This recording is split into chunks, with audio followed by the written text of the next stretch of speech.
I'm Nick Corker. I'm the Deputy Head of the Virtual School for Looked After Children, and I'm organised this trip with Niraj and Basti Ram.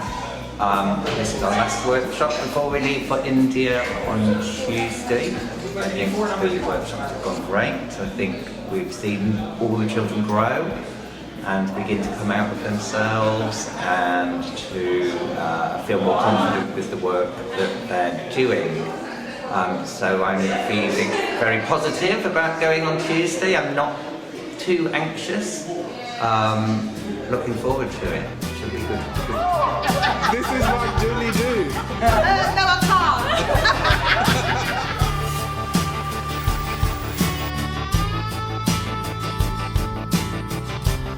We are here, it's an amazing experience in India 2020.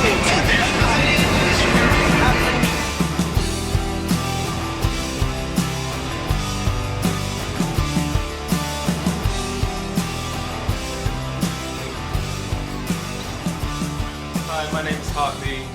I'm a primary intervention teacher at a virtual school for looked after children, and I'm here in India.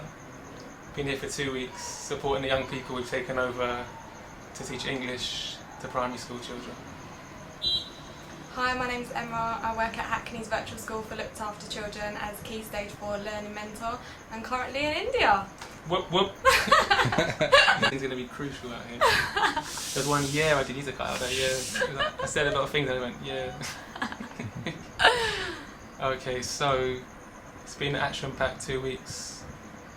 We've done so much, beginning with orientation, learning about Indian culture and history, made a visit to the local community and saw how people were living, and I think that was a really meaningful experience for everyone. It was incredible to see how humble the people were, but how happy they were as well to live the life they were living despite battling poverty. When people talk about like countries like India, I didn't used to think anything of it. I used to think, oh yeah, cool. Like I used to think of like Delhi and all that, or the big states. I never used to think of the more poor areas. And because we saw it and we saw how they lived, it made you like understand it more. Like when we went to visit this woman's house, and her house was like, I can't even explain it, but there was one room, and it was the same room she slept in, she cooked in, she bathed in, and she went toilet in the same room, and that was really sad. After we visited the community, when we spoke to the young people, they were really shocked that a lot of the young people were saying, you know, we don't kind of appreciate what we have, and it's really made us realise that we're so concerned about materialistic things when actually these people, to us it seems like they don't have much, but to them their lives are complete and they have exactly what they need. They have a home and they have a family, and I think a lot of them recognise how important having the basic things are sometimes. I think I've realised how much I have and how lucky I am to have what I have, and that how I should take things. I shouldn't take things for granted, because now I've seen how little people have and the conditions they live in and everything. I don't know, but it's made me feel like more grateful for stuff, and it's taught me not to be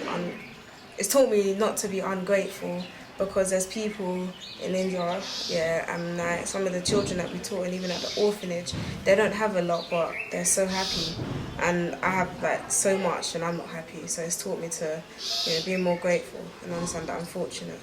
But with me, it's definitely made me change my perspective of everything. Seeing the orphanage, like of course all of them are like brothers, but thinking about it, it's like no one wants to be like everyone wants to be with their family, but like it's like when you walk in, you never think that is an orphanage. You think that's just like a play group or whatever. They literally are the most they have the most sweetest hearts, and they're so fun and loving.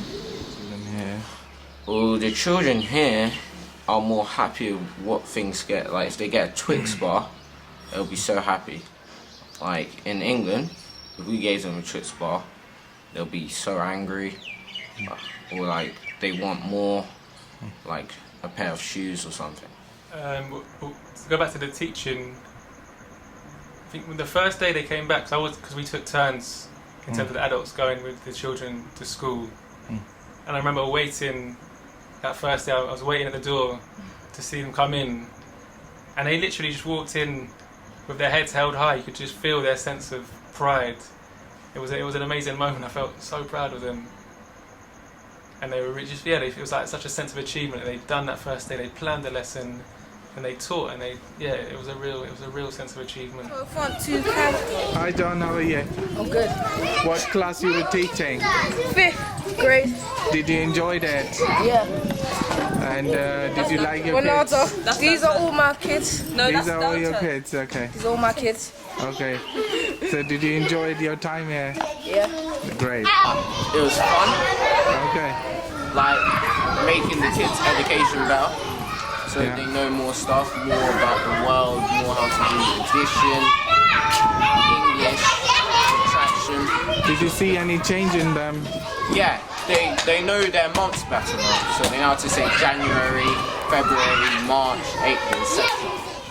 I think quite a lot of them about the teaching as well made comments about how it's made them appreciate all of the hard work and effort that their teachers put in, and that they found it quite difficult when the young people weren't listening and when they were messing around. So I think it was quite good for them to be on the other foot and to kind of experience it from that side. And a few of them made comments like, "Oh, kids," and stuff like that, which I found quite amusing. What are you, Chris? How was your day? It was frustrating. Was it? Yeah, Why? because now I know how teachers feel when the students are bad in a way. Okay. Like you feel angry, but at the same time it's sad. Why do you feel frustrated? Because you don't know what to do, that's why. Okay. Because the small kids, they don't understand. Okay. Yeah. Okay. So do you think differently now about your teachers? Yeah, I It made me like, when the children weren't listening, that was when I realised, when I'm not listening in class, how the teachers feel, because it makes you feel, I can't even explain it, but it makes you feel like you can't do anything. And it was harder because they didn't really understand much English as well, so it was quite hard.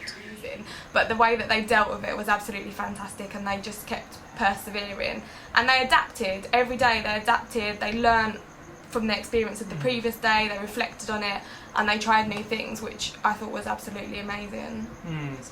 Me and my partner, my person I was working with, we made a lesson plan, and we were teaching 2nd grade. But when we got to the school, it turns out there was a child with special needs, so we had to adapt to his needs, and I would do one-to-one work with him, and then he would take the class, and then we wouldn't switch over, but then the child with special needs would come into the other class, and we'll do like activities with him so he doesn't feel left out. And that carried on for like every single day that was there. And occasionally there'll be other children that also needed help.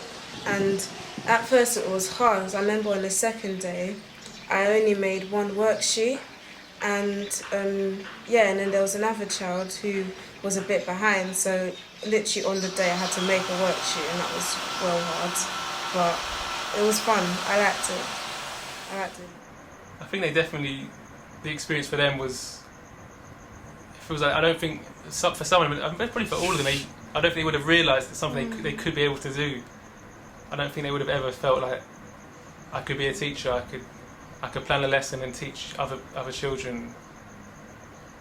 And just watching some of the kids when they were teaching, the way they were modifying their language compared to how they usually talk, it's like it was early signs of being professional and acknowledging this is a different context, and I have to think about how I'm speaking and how I'm interacting with other people. If I have to change one thing about my behaviour, about the trip, is my behaviour and swearing. And as daunting as it was, they also had a real big commitment to the children, and they really wanted to make sure that they had fun and engaging lessons. Boys in the boys' home. And do you know what? One thing that I really touched me about some of the young people is how generous they were, and how giving they were, and they just all wanted to do something nice for the children. You know, they made things for them to keep and put in their classroom. They tried to sneakily give them bits of chocolate, which they weren't supposed to do, but it was all coming from their heart, which was really lovely.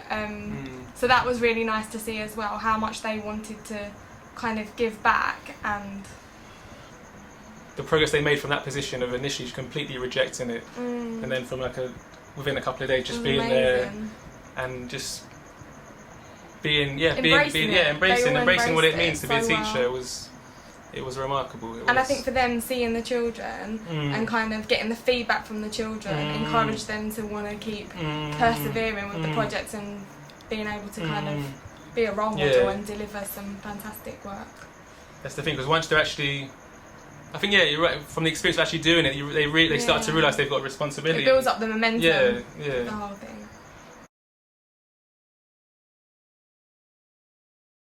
This trip has improved me as a person because I've learnt to be grateful for what I have, and I've learned to appreciate my education more, because the children here, they love to learn, but they don't get the opportunities that I get. So I learned that I just gotta go for gold and, you know, do my best and just, This has been the most eye-opening thing I've ever done in my life, and it's been the biggest opportunity ever.